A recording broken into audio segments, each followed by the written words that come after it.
Welcome back, Soulful Society, to Soulful of Wellness, the multi-generational podcast brought to you by two functional imperfectionists and certified coaches who deliver tips to live your most authentic and balanced life. As we approach the COVID pandemic 2-year mark, many of us are experiencing heightened levels of stress, worry, anxiety, and even depression. We've all faced extraordinary circumstances since 2020, including having to stay flexible, to say the least, while coping with day-to-day ongoing uncertainties. Uncertainty has seemingly been the theme of the last 2 years. So we want to be responsive, but not reactive to the perpetual barrage of input from our world. Not only are emotions feeling more intense than in the past, but we're having to sustain them for longer and longer periods of time. Coping with this prolonged survival stress puts such strain on our bodies and on our psyches. So today, we're taking a mental health inventory, Soulfull-style.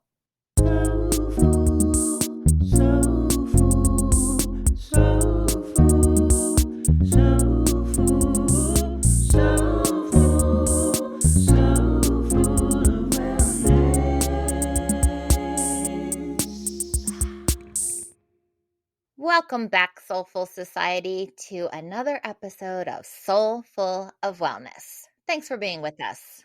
If you haven't already, please hit that follow button. That's the new subscribe in the podcast world. And leave us a rating or review. And share an episode that resonates with you with a friend that you think could use an extra dose of wellness. Today, we're having a little mental health check-in / state of the world. Lord knows we need it. Maybe you need it. Let's talk about. Recent surveys show a major increase in the number of U.S. adults who report symptoms of stress, anxiety, and depression and insomnia. And we can't ignore the massive elephant, not only in the room, but in the world. This pandemic. Truly the world. I was just saying to you earlier, Kate, it's, a lot of researchers are saying, wow, like there's going to be so much research coming out on how this is impacting everyone and their mental health, physical health, and just society as a whole. Yeah, okay, great. But we're living in it.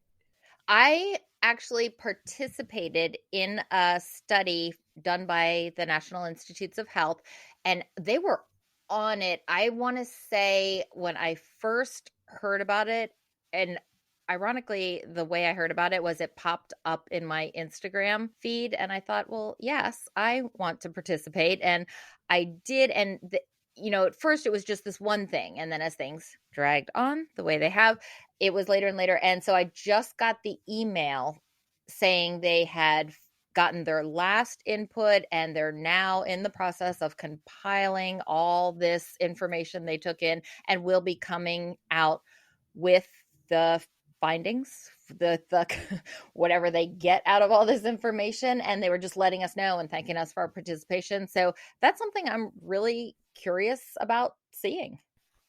That's the purpose of today's episode, and we're going to get into that more in a minute here about the themes that we're uncovering almost 2 years in. So we're going to jump into that. After we get into that discussion, we are going to pose 4 different feelings and signs that you're ready to recover. You're ready to take things into your own hands again and stop being a victim of the fate of outside variables. Right. Taking back the reins for yourself. So at the very end, we're going to wrap up with a little coaching tool that we think would be extremely valuable in helping you take back the reins, controlling your own life and the direction it's going. Right. So State of the Union, like we talked about, a major increase, at least here in the US, in stress, anxiety, depression, insomnia. So I think it's good to just ask ourselves a little check-in, like how are we genuinely doing? I know for me, I had no idea how the pandemic had impacted me personally until last week. I had my nutritionist pose a really good question to me about what lights you up inside. And we had this conversation.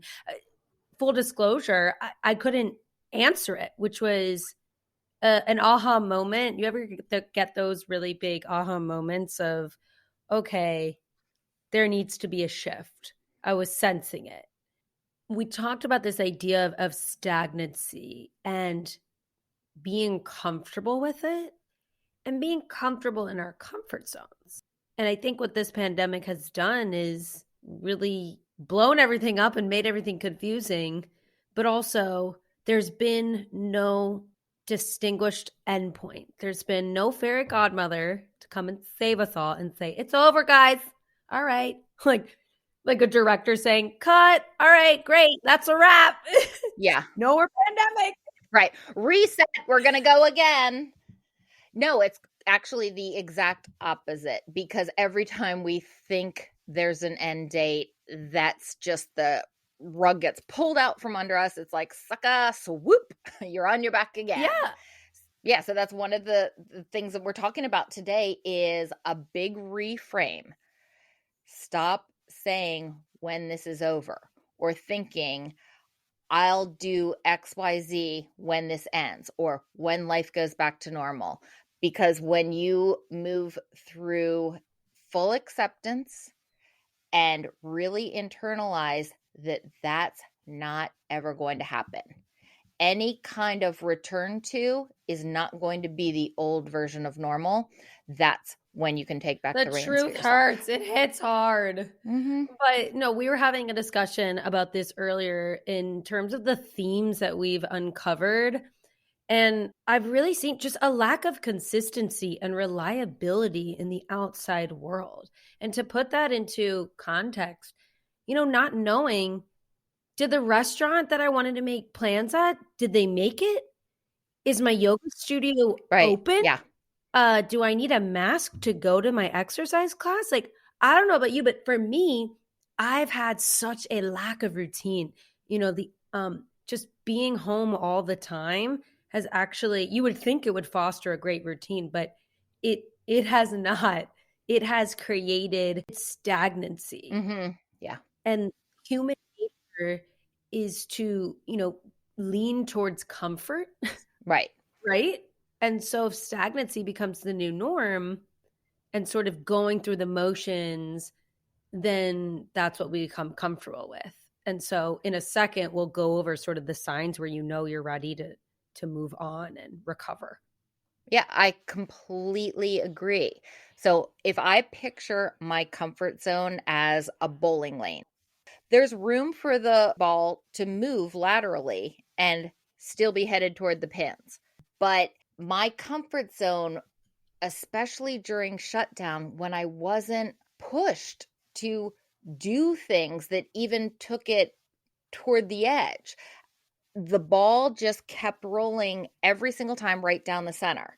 Like, oh, okay, this kind of feels good because I know what it looks like for today. Today is right here in the center of the lane. I'm going to roll the ball down the center of the lane. Well, day after day after day of every day looking the same and feeling kind of comfortable because, once again, I didn't need to leave the bowling alley and see the chaos of the world. I was just focused on putting the ball down the lane. Well, it started to make a rut, and then the rut got deeper and deeper and deeper. And then it's really, really challenging to get the ball back up out of the rut and even using the rest of the lane, not to mention going beyond the lane and expanding my own horizons. So it got to the point where I became aware it was really dangerous to feel as comfortable as I sometimes felt in my little, what's the opposite of socially outgoing? My little introverted hermit vibe. Right, exactly.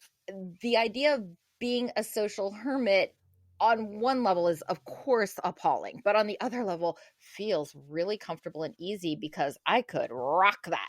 I could be so successful at it. But what life is that? That's not a life I need to live. So I need to feel outside pressures pushing me toward the edge of my comfort zone pretty regularly, so that rut doesn't grow. That so resonates. I didn't realize that stagnancy could be in a circle.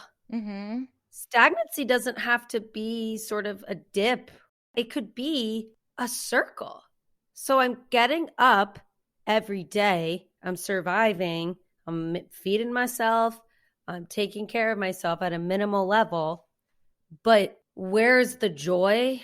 Where's the challenge? Where is doing something that scares me? Where's the accountability? It just kind of felt like the same circle of getting up, doing my thing, not really leaving and expanding my horizons because I was so used to the beginning of the pandemic, where we were forced to stay inside and there was no clear line or like cutting a ribbon with a scissors, right? Like, okay, you're good. Everyone go back to normal life. So I found myself just also in a rut. No expansion. The Mm, circle becomes a groove, becomes a rut, becomes the alley, and then you're just rote going around the circle. There's no mm, growth, there's no development, there's no expansion. You're just on that track and not doing anything new, experiencing new horizons or new colors in life. There's nothing new mm-hmm, coming in and there's nothing new going out. It's just mm-hmm. going around and around. And I think it's only human nature when you notice this to maybe beat yourself up or become upset or frustrated by it. And, it's fine, feel your feelings, but it's really no fault of your own. I mean, we were forced into isolation for so long and being faced with so much uncertainty and confusion with everything that was coming out, even as something as simple as mask, no mask, what's required, what's not, let alone what's open, what's closed, where can I go, what is available to me, that it only makes sense to not push yourself because you weren't able to for so long. And there's been no delineage of, okay, go, be free.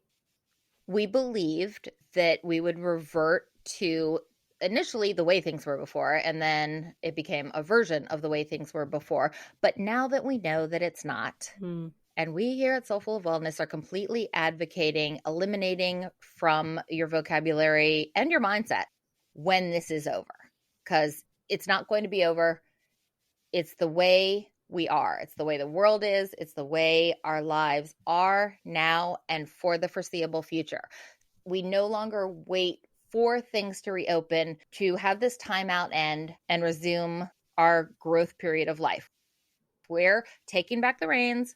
We're going to spur the growth and spectrum of colorfulness in our lives here and now, the way things are, Mm. even without a single thing in the outside world changing or reopening or reverting back. And I think like the way we can build awareness to check in with ourselves is to observe our feelings. For example, JC and I started to get really angry with our apartment, with our living situation, sort of blaming the apartment. We've outgrown it. We're over it. You know, instead of looking in a little bit more and feeling frustrated. And that's a good signal to yourself. What emotion am I experiencing consistently? Right. And so for me, it was a sense of frustration. Then we can be able to begin to look at our internal motivators. Can I harness that frustration? Can I take back my power and figure out a way to use that as energy, as fuel to insert my agency again in my life? Because in a way, our agency was taken away from us for a period of time. We were told what to do, where we couldn't go, and we were in fear-based living. Yes, a whole lot of what we couldn't do. Yeah. Yes, a whole lot of that negative, like with child rearing, where they say, don't focus on the negatives, focus on the positives or the choices. It's like the world did the opposite Mm. to us. It said, you can't do this, you won't do this, it's dangerous to do this, and not a whole lot of the positive side of things, like take advantage of this to do this. We were just talking about how, we felt like we're not pushing ourselves or being outward and having agency and things like that. But like there was a time and a place, and it was beautiful when we were all, in a way, when we were making banana bread, doing the puzzles, and letting ourselves be non-productive. There was a wonderful shift in that way of mindset of productivity is not your worth, and it's okay to not be productive every minute of the day. But now, like what I've observed in my life is the pendulum is too far off of that. It's more of like couch potato, stagnant energy. And so what we're trying to do here is take back the reins, regain your power, own your sense of agency, and figure out what you can do, what's in your control that you can do on a daily or weekly basis to make yourself feel better, to live more soulfully. And in this vein, we came up with 4 signs, all of which we basically alluded to so far in this episode, but we itemize them for you right now so you can do a little self-check-in. Okay. Sign number 1. You are feeling stagnant. It's Groundhog Day. Mm-hmm. That can understandably cause feelings of restlessness or just annoyance or frustration. And then that pervades your life and you feel like this easily annoyed person or this person who just gets frustrated with every single little thing. And that feels crummy. Yeah, and it really means you're not in alignment. And the reason why I can say that is I can speak from that firsthand, even in the last week. It sounds so recent. I mean, it is. I've known changes have been needed, right? But now I've uncovered this sense of, whoa, wait a second. There's such a lack of alignment here in my life right now. And your emotions are your signals. That's what they're there for. Mm-hmm. Yeah. So this is really embarrassing, but something that, has helped me uncover this is I was talking with my functional nutritionist, shout out to Kira, and it was so wild. I told you this, Kit. Our whole session, we didn't talk about food last session. Right. We talked about joy versus comfort versus stagnancy versus variety. Variety is the spice of life. I don't know. I feel like that's a quote somewhere. And how can I, instead of being comfortable, how can I adjust this and make little wins in my day and small decisions? So what she advised is that I leave my apartment 3 times a week. So purposefully leave the apartment. And I find that to be crazy. Like if my past self had looked to my future self and heard that that was going to be my goal, yeah, I would have been like, are you okay? Right. Whose goal is to leave home 3 times a week? Not even half the days. Like you would have said, okay, clearly that person has major agoraphobia issues that they're working on and we're going to give them leeway. But no, it's a different world. Yeah. And I'm excited to continue to experiment with that and see how that small change really can impact my wellness, because just doing the bare minimum clearly wasn't really helping. I applaud you for being willing to put out there to thousands of listeners that one of your current life goals is to leave the house 3 times a week. That is a risky thing to put out there because people can tend to be judgmental. Don't think that's the case with our Soulful Society. They have proven to be lovely, non-judgmental souls. But you do risk judgment from other people who, for whatever reason, think that's a silly goal, think that's a small goal. But putting out there that this is who I am and this is where I am right now. This is where I'm at. We're doing a check-in of the state of affairs. Yeah. This is where I'm at. This is the state. To clarify, it is during the weekdays, Monday through Friday, leaving, getting out 3 times a week. And if that means I got to suck it up and bundle, that's another reason why I start to hermit. Yeah. Then so be it. So be it. Sign number 2, you're just over it. That's it. Yeah. Over it. Burnt out. Done. The theme that keeps coming up that I really relate to is this lack of joy. And honestly, this is an important part of the wellness wheel I've been neglecting, like sort of writing it off. Like when we got the wellness wheel from Georgetown, it said joy. And I always kind of took that for granted in a way, I've realized. Because when you're feeling apathetic or over it or burnt out, the best question to ask yourself is, where am I experiencing joy in my life? And also, can I have some agency over that? Can I insert joy into my life instead of just waiting around for it to happen? That's a really interesting perspective, that when you look at the wellness wheel and any area, but you said joy for you was an area that you're like, "Pff, yeah, of course," because you just took it for granted that yes, you regularly feel joy throughout your day, throughout your life, in different aspects of your life. So you didn't need to focus on it or work on it at that time. Mhm. But this is case in point of how time changes, people change, things cycle around, and you need to focus on different things at different times. Little did you know 3 years ago, there would be a time in your life in the not too distant future Mhm. that you needed to spend some time and energy focusing on joy and where you're going to make that come from in your life, how you're going to create more of it for yourself. Do you find that as well throughout this pandemic experience? I find a lack of both ends of the spectrum, a lack of the highs, and with rare exceptions of when you hear just really tragic things and it hits you in your heart, that those are emotional lows. But I'm living in the middle. I think that's part of my personal rut, is just living in the middle without emotional, I don't even want to call them extremes because we never want to really be in the extremes, but upper parts of the spectrum on either end. And as much as we don't want to feel lows, feeling lows is part of being alive. It's part of being human and living a rich, full life, the highs and the lows. I find that lately I've really just been more in the mid zone all the time. Mm.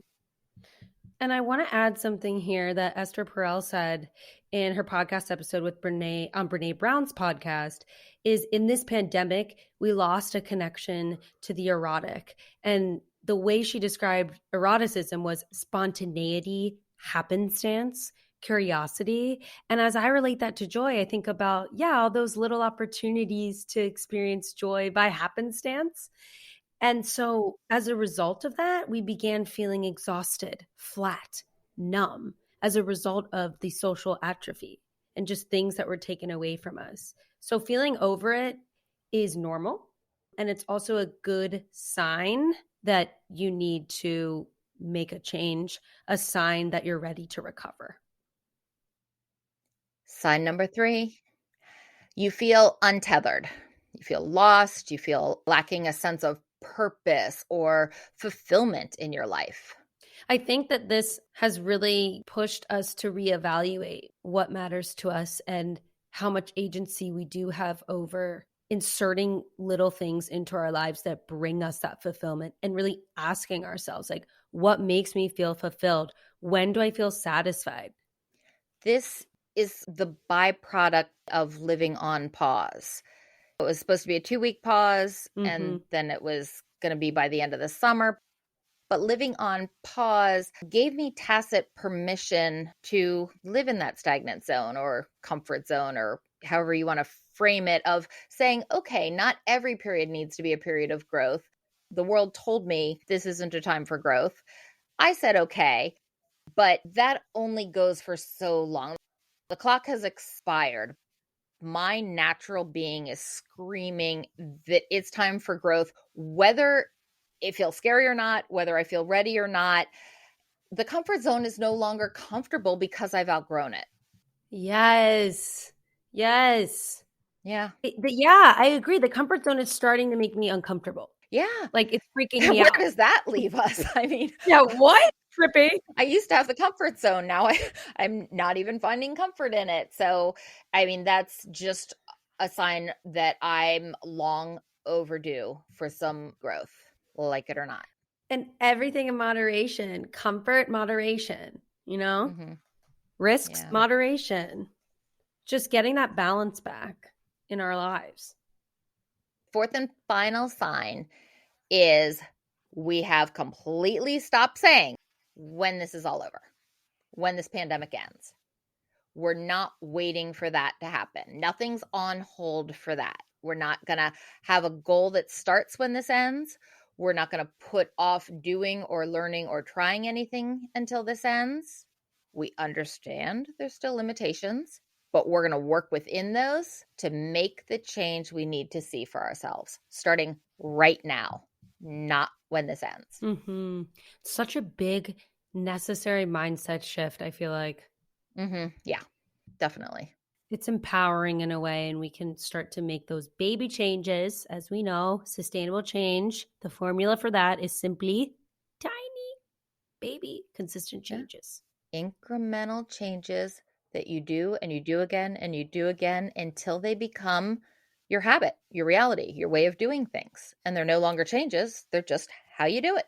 It's just you, guys. Remember the sloth. Slow changes. To your point, when this ends is not a helpful, it's really not helpful because it makes us feel like we're still on pause. And then it makes us feel like, okay, stagnancy it is what it is. I'm on pause, waiting for this to be over. So it adds that element of empowerment, and it allows us to step out of a victim mode and into reclaiming our control. Yeah. I mean, we are victims of these circumstances. We're all victims of the COVID-19 pandemic, but it's time to reclaim control and stop living as the victim. Just take that acceptance. Yeah, we're victims. So what? Putting it behind us, moving on. We're in the driver's seat. We're not at the complete mercy of outside forces. I really like that step in the process. Yeah, except we are victims of this pandemic. Okay. Take a beat. All right, let's reclaim it. Let's reclaim our power. Let's move on from this. Because I think the acknowledgement is a good step in that, walking into the truth and then pivoting, saying, okay, we're not going to be victims anymore. We're done being at the mercy of outside forces. It's taught us to be flexible and flowing, but now we're putting ourselves in the driver's seat. So what is the solution to this ennui we're all feeling? Coaching tool, like your nutritionist asked you, that made that aha moment of change? What lights you up inside? Soulful Society, we put it to you. What lights you up inside? What makes you feel alive? What causes energy or excitement or starts things tingling inside your chest? Where does that come from? And that's your solution. Comes from within. Thank you for joining us for another week, Soulful Society. We love you. We appreciate you. Please don't forget to rate and review and share this episode with a friend. We look forward to seeing you again next week for our 99th episode, and then unveiling our brand new cover art for the 100th episode the following week. Woohoo! Have a soulful week. Peace, love, and light. Peace, love, and light. The Soulful of Wellness hosts are certified health and wellness coaches. This podcast is intended to inform and entertain listeners on their wellness journey. This podcast is meant to enhance, not replace, listeners' care from doctors, therapists, or other medical providers. So full of wellness.